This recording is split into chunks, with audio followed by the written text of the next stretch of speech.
네, 김준호의 공작실 패장 김준호입니다.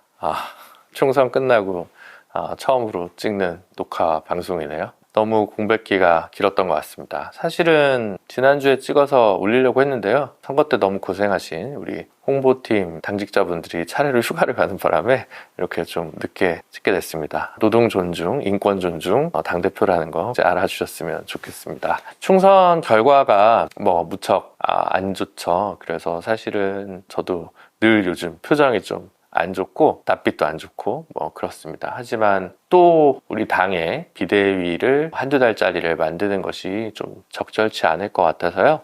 그래서 이제 신임 당대표 선출시까지 어떻게든 좀 자리를 지키고 이후에 새로운 정의당의 리더십을 구축하는 과정까지는 책임지고 일단 대표직을 수행하려고 합니다. 지금 이 방송이 언제 나갈지 잘 모르겠는데 언제 나가나요? 이번 주 안에 나가요. 그래서 4월 지금 27일 날 전국위원회를 개최할 예정에 있습니다. 토요일인데요. 아마 전국위에서 어떻게 결정될지는 정확히 모르겠지만 4월 27일 날 오후 1시에 녹색정의당 전국위원회를 개최를 해서 선거평가와 그리고 이제 녹색당과 정의당이 이제 다시 분리되는 선거납 정당 시기가 종료되는 절차를 좀 밟을 예정이고요. 그리고 나서 다시 오후 3시부터 정의당 전국위원회를 개최해서 당직자 선거, 당대표단 선거 일정을 정리하려고 하고 있습니다. 그리고 지금 아마 그 당대표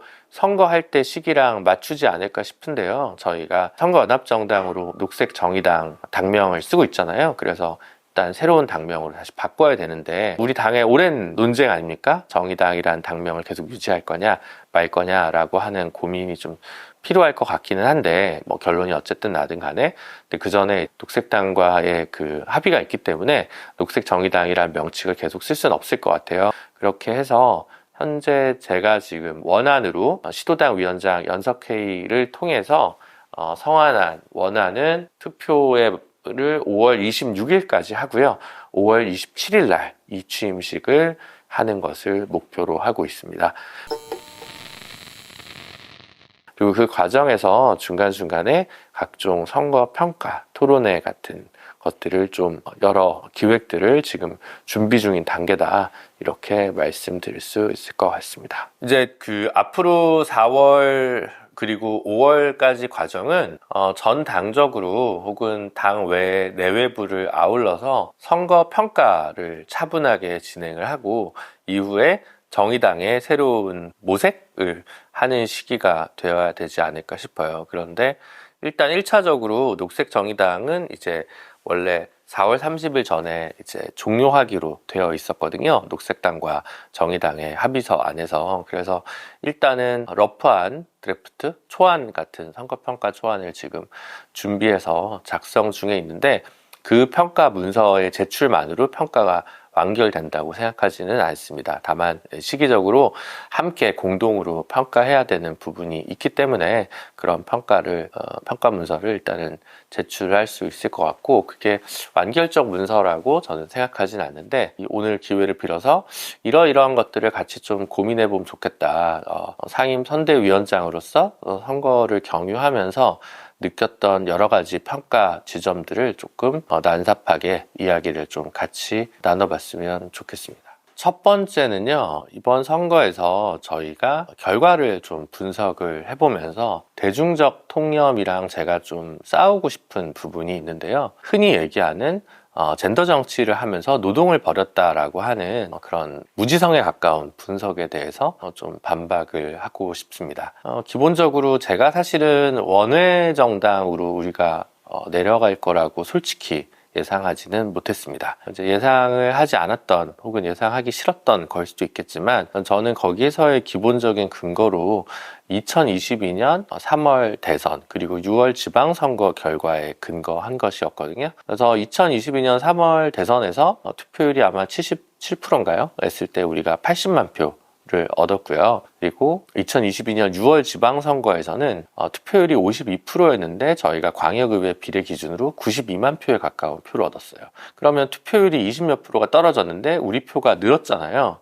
그래서 어떤 생각을 했냐면 우리가 투표율이 66%, 67% 정도 이번 총선이 될 거라고 저는 이제 애초에 예상을 했고 맞췄고, 근데 77%의 대선에서 80만 표를 얻고 52%의 지방선거의 투표율에서 92만 표를 얻었으면 우리 당을 기본적으로 찍는 표들은 투표율과 관계없이 무조건 적극 투표층 아니냐라고 조금 분석을 했던 것 같아요. 이게 뭐 아니했을 수는 있다고 생각합니다. 그래서 80에서 90만 사이는 기본적으로 우리 당을 찍지 않겠냐. 그리고 66%, 67% 정도면 90만 표 정도면 넉넉히 3%는 초과할 수 있으니까 그렇다면 원외로 밀리진 않지 않겠냐. 이것이 사실은 제가 비대위원장 처음 맡을 때부터 가지고 있었던 인식이었습니다. 데이터에 근거한 거였죠. 지지율은 계속 등락이 있고 그 이후에 더 많은 의석을 어떻게 차지할 것인가, 획득할 것인가, 혹은 득표를 어떻게 얻을 것인가와 관련된 고민이 있었지만 사실은 이 80만 표 내지 90만 표는 어떻게 보면 기본적인 단단한 콘크리트 지지층이라고 생각을 했는데 결과적으로는 대선 때와 같이 2% 전후로 이렇게 움직였다, 이렇게 볼 수 있을 것 같습니다. 근데 이제 제가 그 얘기와 노동과 젠더가 무슨 상관이냐라고 말씀드리면 80만 표 22년 3월 대선에서 22년 6월 지방선거에 넘어가면서 가장 표가 많이 늘었던 지역은 호남이었어요. 그래서 대선 때는 2% 이하로 나왔던 호남 지역에서 지방선거에서는 광역의회 비례 기준으로 7%, 8%, 9%, 광주가 9%였고요. 그래서 7%, 8%, 9%대를 차지했습니다. 그런데 이번 총선 결과를 선관위 홈페이지 가서 보시면 저희가 전국 평균 2.1%잖아요. 근데 가장 낮은 세 군데가 광주, 전남, 전북입니다. 다 1.5 이하예요. 그래서 호남에서의 전략적 투표층이 저희가 아닌 실제로는 조국혁신당을 택했다고 봐야겠죠. 조국혁신당은 호남 지역에서는 민주당까지 제치고 1등을 차지했잖아요.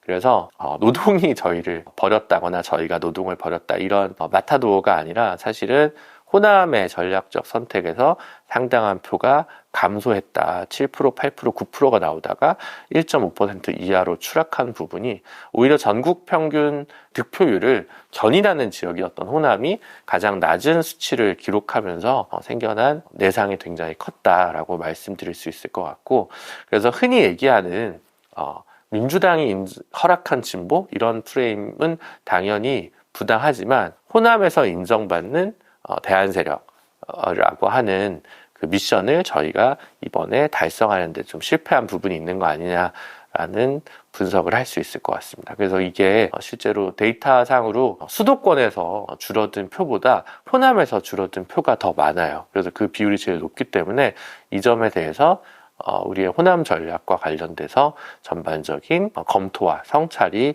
필요한 거 아니냐라는 생각을 해봤습니다. 그래서 노동이 버렸다 이렇다는 얘기는 사실은 조금 크게 진보정당 혹은 정의당에 대해서 고민을 할 여력이 별로 없는 분들이 좀 안이하게 하는 평이라는 생각이 들고요. 이 호남의 투표율 주의에 더 주목하는 것이 필요하지 않나라고 생각합니다. 두 번째 고민은 이런 건 있었던 것 같아요. 저희가 녹색정의당이라고 하는 당명을 2월 3일 창당대회를 통해서 시작을 했고 3월에 이제 비례대표 후보를 선출했는데 이 모든 과정이 우리 당의 체급에 비해서 너무 느렸다라는 말씀을 드릴 수 있을 것 같습니다.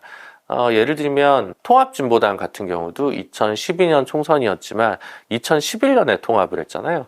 그러니까 훨씬 더 인지도 부분에서 알리는데 좀 시간이 좀 필요한 부분이었는데 저희의 발걸음이 너무 늦었다라는 점을 인정하지 않을 수 없을 것 같아요.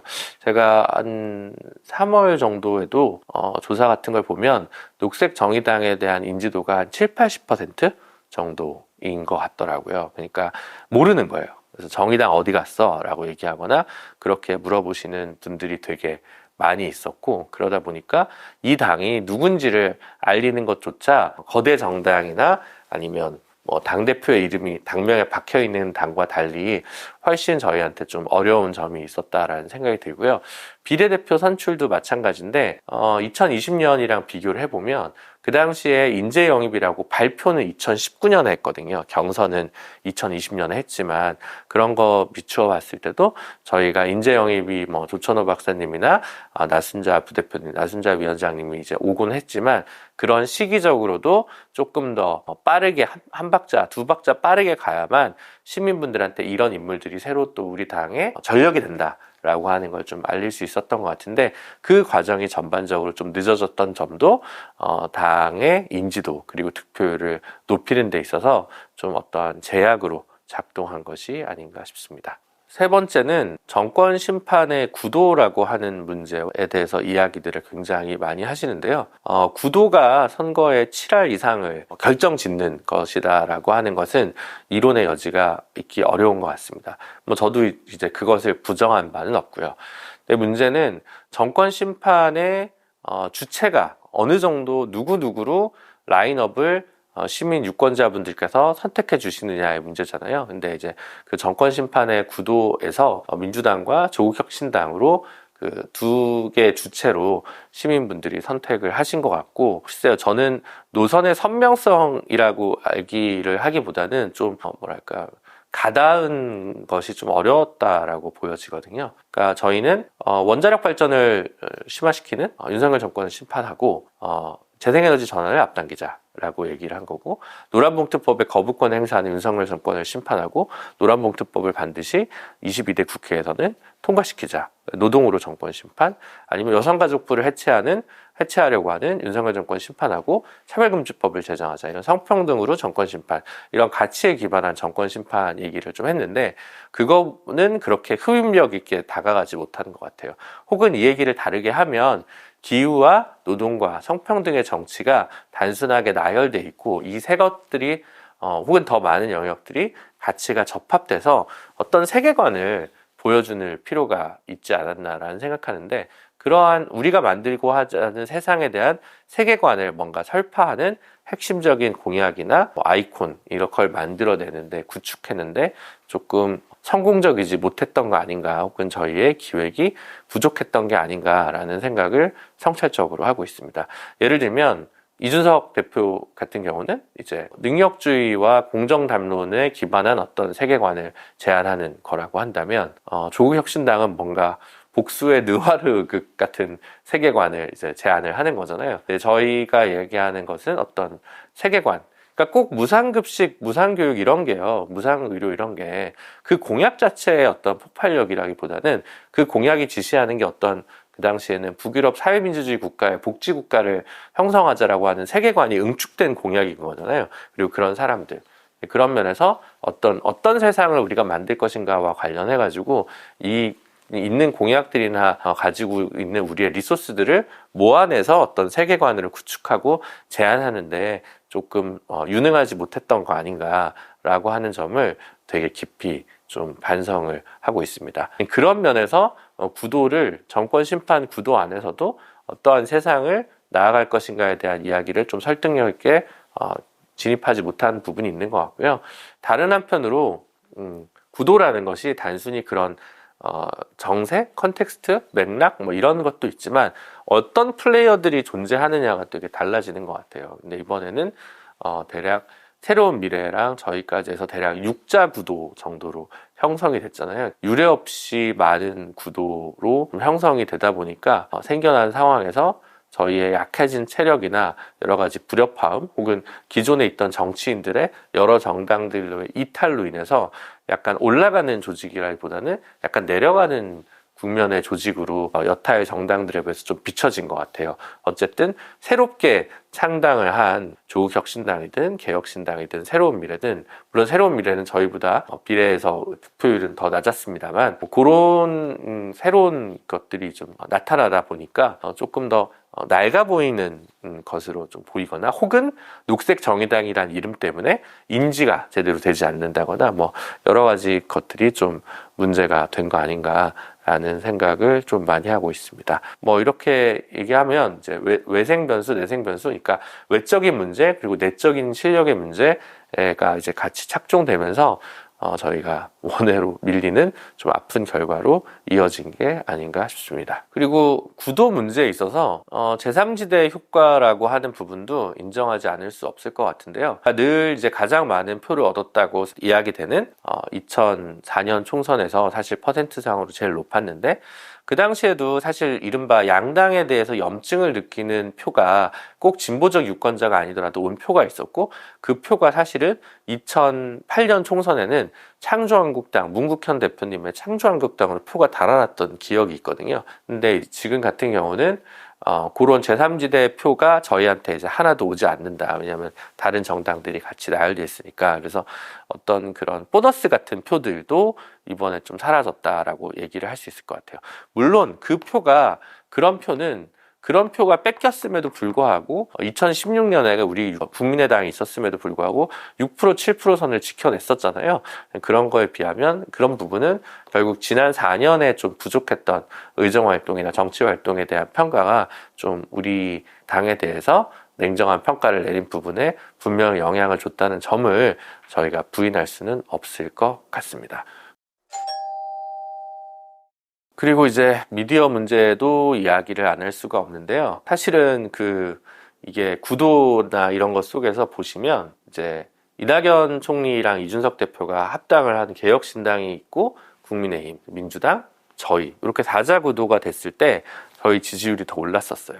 그런데 오히려 이낙연 대표와 이준석 대표가 이렇게 둘이 분당을 다시 하고 조국혁신당에 나와서 육자 구도가 되면서 전반적으로 레거시 미디어, 공중파나 언론에서 저희에 대한 기사와 노출량이 훨씬 현저하게 줄어들기 시작합니다. 이것이 되게 주는 악영향이 분명히 있었다고 생각하고요. 그 당시에 그러면서 지지율도 함께 좀 빠진 영향이 되게 컸습니다. 그리고 뉴 미디어가 훨씬 늘어났는데, 예를 들면 이제 그 영향이 공중파 중심의 혹은 종편 중심에서 많은 신문사에서 최근 총선을 바라보고 유튜브 방송을 새로 많이 만들었거든요. 노컷뉴스도 있었고, 경향도 있었고, JTBC도 있었고, 시사인도 있었고, 매일 방송으로 전환했고, 여러 이제 방송들이 있었잖아요. 그렇게 이제 방송은 늘어나는 상황에서 저희가 차지하는 포션은 여전히 적거나 되게 낮았거든요. 그러면 이제 미디어 환경에서 노출되는 부분도 되게 좀 축소되고, 이런 부분들도 사실은 저희의 얘기를 알리는 게 되게 쉽지 않았던 부분인 것 같아요. 예를 들면 당원분들 사이에서 논쟁도 있었던 것으로 압니다만, 저희가 사전투표 전날 광화문에서 주요 지도부가 이렇게 시민 여러분께 절을 하면서 이렇게 성찰과 호소의 일을 했었습니다. 근데 사실은 그 전주에 선거 운동 첫날도 저희가 고향에서 이제 그런 절을 유권자분들한테 드리는 걸 했었거든요. 근데 실제로 저희 당원들도 그렇고 언론에서도 그렇고 보도가 났음에도 불구하고 저희가 그런, 뭐라고 해야 될까요? 퍼포먼스라고 해야 될까요? 그건 정확한 표현은 아닌 것 같은데, 하여튼 절을 했다는 뉴스 자체를 처음 했을 때 몰랐다는 거죠. 어떤 기획을 할 때 인지가 잘 되지 않는 부분이 되게 제약으로 좀 다가왔던 부분도 있는 것 같아요. 예를 들면 조국혁신당 쪽에서 7공화국을 얘기를 하면서 이거 어떻게 생각하냐라고 제가 답변했어요. 제가 신년사에서 7공화국 얘기를 했다고. 근데 아무도 모르는 거죠. 그렇게 같은 일을 해도 아무래도 저희는 훨씬 더 반복적으로 같은 얘기를 여러 번 해야만 겨우 전달되는 그런 이제 환경에 노출돼 있다 보니까 훨씬 더 좀, 물론 늘 그랬겠습니다만 이번에 특히나 여러 정당들 플레이어가 있으면서 그 노출 빈도나 비중이 좀 적어질 수밖에 없었던 거 아니냐라는 거죠. 예를 들면 심지어 이런 거예요. 조국혁신당이 떠서 제3지대 곤란, 이런 기사가 나면 개혁신당과 새로운 미래만 기사가 나는 거죠. 저희는 약간 진보 진영이니까 그런 제3지대라고는 인식을 안 해서 아예 그런 방식으로 보도에서 빠지는 그런 일들이 되게 횡행했거든요. 그런 점들도 앞으로 어떻게 좀 대응해야 될지, 혹은 이후에도 이런 다자구도가 굉장히 열렸을 때 어떤 방식으로 우리가 대응해야 될지 깊은 고민이 필요할 것 같습니다. 네, 그래서 이러한 평가 요소들이 선거 캠페인 과정에서 있는 요소들이라고 좀 생각을 하고요. 이걸 초과하는 문제들이 분명 있겠죠. 누적적으로 몇 년 동안 뭐가 부족했느냐라고 하는 부분들도 있을 수 있을 것 같고, 또 선거연합 노선과 관련해서 이런저런 생각을 달리하시는 당원분들도 있을 것 같습니다. 그런 것까지 포함해서 다양한 방식으로 많은 토론회나 그런 당원들의 집담회나 이런 것들이 많이 좀 열렸으면 하는 바람이고, 일단 저희는 정책연구소 주관으로도 진보 정치의 모색에 관한 토론회, 그 다음에 지금 제가 이제 주문해 놓은 건 노동, 기후, 성평등은 따로따로 좀 선거평가 토론회를 5월 중으로 좀 개최했으면 좋겠다라고 지금 주문을 해 놓은 상황이거든요. 뭐 그걸로 다 정리되진 않겠습니다만 그런 방식으로 저희는 이제 준비를 하고 있다라고 좀 말씀을 드릴 수 있을 것 같고, 그런 상황에서 앞으로 또 무엇을 우리가 더 잘할 것인지, 다음 지방선거, 대선, 그리고 총선으로 이어지는 2026, 27, 28을 어떻게 준비할지 차분히 이야기하면 좋을 것 같습니다. 사실은 그 총선 당일날 제가 연합뉴스TV에 얼굴이 팅팅 부어가지고 출연을 했는데, 거기서 제가 다 맞췄거든요. 범야권이 190석 정도가 좀 넘을 것 같다. 투표율은 70%가 되지 않을 것이다. 다 맞췄는데 저희 투표율만 못 맞춰가지고 역시 자기 자신을 객관화해서 인식하는 것이 참 어렵구나라는 생각을 되게 돌아보게 되고요. 그 과정에서 어쨌든 등락은 있었던 것 같아요. 어떤 분들은 이게 이미 예정된 결론이었다라고 생각하시는 분들도 있었겠지만, 사실 선거 혹은 제가 11월에 비대위원장 맡고 나서 그 다음부터 이렇게 가는 여러 가지 출렁이는 계속 과정들이 있었던 것 같은데, 결과적으로는 어쨌든 좋은 결과를 만들어내지 못해서 송구하게 생각을 하고요. 지금 제가 말씀드린 여러 쟁점들 외에도 더 하고 싶으신 얘기들이 많은 것 같고, 많으실 것 같고, 또 해야 된다고 좀 생각을 하고 있습니다. 그리고 이제 어쨌든 새로운 대중적 리더십의 문제라든가 이런 것들도 꼭 이제 이야기가 좀 필요한 부분이고, 역시 결여돼 있는 것 같아요. 어쨌든 오랫동안 우리 진보정당의 한 기둥이 되셨던 심상정 대표님이 정계 은퇴를 선언을 하셨고, 그렇다면 앞으로 이제 그런 질문이 있을 것 같아요. 저희 정의당입니다. 그래 정의당에 지금 누가 있지? 라고 하는 것에 탁 나오는 대중적으로 전 국민이 알만한 그런 정치인이 좀 필요하다는 생각을 또 되게 많이 하고요. 사실은 제가 이제 그런 정도의 인지도를 가지지 못한 당대표였다는 점에서 되게 좀 애석하고 죄송하기도 하고 안타깝다는 생각을 합니다. 근데 얘기를 하면 할수록 굉장히 어두워지고, 지금 촬영하고 있는 홍보팀 두 분도 굉장히 지금 이 방송 왜 하는 거지? 하고 지금 눈치를 주고 있는데, 이 얘기를 안 할 수는 없잖아요. 그래서 저렇게 부득이한 부분이 있는 것 같고, 일단 저는 이런 고민을 1차적으로 그 캠페인을 기간을 중심으로만 좀 평가를 하는 부분이 있고, 좀 더 굵직하게 진보정당의 위기, 진보정당의 모색에 대한 더 많은 이야기들은 또 차차 같이 만들어 왔으면 좋겠다라는 의미로 이해해 주시면 좋을 것 같습니다. 딴 얘기도 좀 해야 되는데, 그죠? 지금 앞으로 총선 이후에 전국이 어떻게 흘러갈 건지에 대한 분석이 되게 다양하잖아요. 실제로 이제 여기에 있어서는 국민의힘과 윤석열 정권이 어떻게 국정을 운영할 거냐, 그리고 민주당이나 이런 야권에서 이제 어떻게 움직일 거냐, 여러 이제 변동폭이 있을 것 같은데, 저는 뭐 개인적으로 봤을 때는 크게 변할 것 같지 않다라는 생각이 들어요. 용산 차원에서는. 근데 문제는 오히려 보수가 윤석열 정권과 어떤 거리두기를 하고 어떻게 다음 지방선거와 대선을 마주할 것인가 오히려 키포인트라고 생각을 하거든요.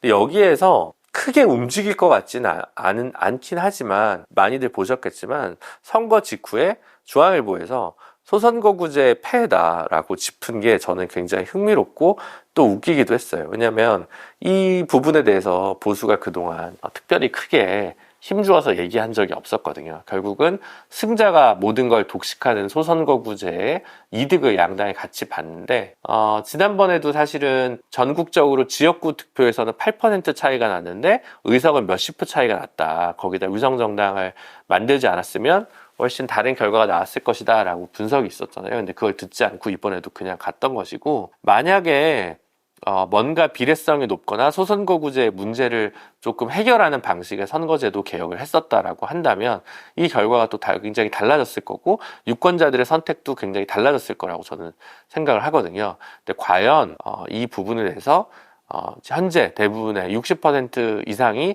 영남권의 지역구 당선자가 몰려있는 국민의힘에서 계속해서 동부전선은 그래도 이상 없다라는 기조로 계속 갈 건지, 아니면 강원 영남 자민련을 벗어나기 위해서 선거제도 개혁에 수도권 보수가 다시 나설 것인지. 근데 나선다고 하더라도 수가 뻔히 보이는 이상한 패는 민주당에서 받질 않을 거거든요. 그러니까 예를 들면 중대선거구제가 작년 얘기 나왔을 때 국회 전원위원회에서 회의록 같은 걸 보시면 부산에 있는 국민의힘 의원들이 어떻게 반응하냐면 중대선거구 도입 고민해 볼 만한데 수도권만 하자 이런 식으로 얘기하거든요. 그러니까 그런 식의 태도로는 아무 변화가 없을 거고, 저는 그래서 그 변화의 축이 굉장히 클 거냐라고 하는 점에서 약간 큰 기대를 가지고 있지는 않습니다.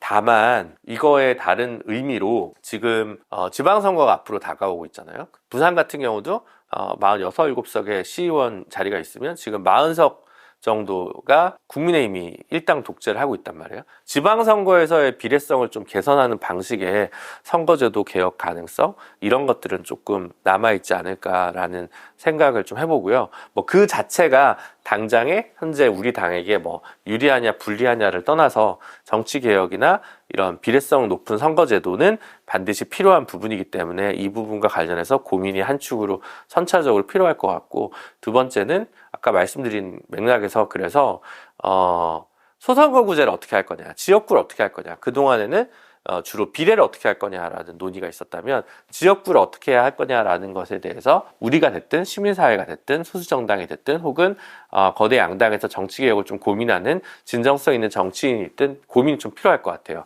그게 지난 국회에서 대선거구제를 얘기했던 박주민 의원 안이나 김상희 의원 안 같은 안도 있을 수 있을 것 같고요. 아니면 프랑스처럼 전부 다 결선 투표제를 실시하자, 지역구에서 라고 하는 방식도 있을 것 같습니다. 이제 저희는 이제 그런 얘기를 같이 던져놓은 상황이라고 좀 볼 수 있을 것 같고, 스웨덴식 그런 선거제도 같은 경우 저희 당에 찬성하는데 이번 총선에서 너무 그것까지 설명하기 너무 힘들어서 일단은 결선투표제, 국회의원이랑 단체장 결선투표제를 중심으로 대통령뿐만 아니라 실시하자고 저는 방송에서는 그걸 중심으로 논의를 했는데, 그러한 다른 선거제도 방식에 대해서도 고민과 제도개혁 운동이 좀 필요하지 않을까 싶습니다. 다만 그거랑 별개로 기초체력 자체가 현저히 떨어졌기 때문에 선거제도 개혁을 통해서 우리 당이 쇄신하거나 소생할 수 있다라는 식의 기대를 널리 가지자는 그런 의미는 아닙니다. 다만 이제 전국에서 여야가 다시 뭔가 국면을 풀어가거나 국민의힘 쪽에서도 윤석열 정권을 거리두기를 하면서도 개헌이 됐든 뭐든 하게 될 경우에 이 선거제도 개혁과 관련된 이슈가 결국 다시 살아 돌아올 개연성이 있다라는 정도가 짚어져야 되지 않을까라고 생각하고 있습니다. 네, 그래서 오늘은 아무래도 총선 이후에 첫 방송이다 보니까 조금 다운된 톤으로, 대신에 길지 않게 방송을 했는데요. 다음 시간부터는 조금 이제 다시 게스트도 좀 부르고 해서 제 남은 한 달 임기지만 어쨌든 끝까지 방송은 공작실은 계속되는 것으로 하도록 하겠습니다. 그동안 총선 기간에 너무 애써주신 수많은 당직자분들, 당원 여러분, 그리고 최일선에서 뛰신 후보님들, 저 빼고 30분의 후보님들 너무 고생하셨다, 감사하다는 말씀을 드리고요. 녹화 늦게 좀 업로드 된 점에도 다시 한번 양해의 말씀을 부탁드리도록 하겠습니다. 비록 저희가 이런 생각 해봤어요. 진보신당이 2008년에 2.9%에서 되게 아깝다고 하잖아요. 근데 그때는 물론 투표율이 굉장히 낮았습니다. 그 총선이.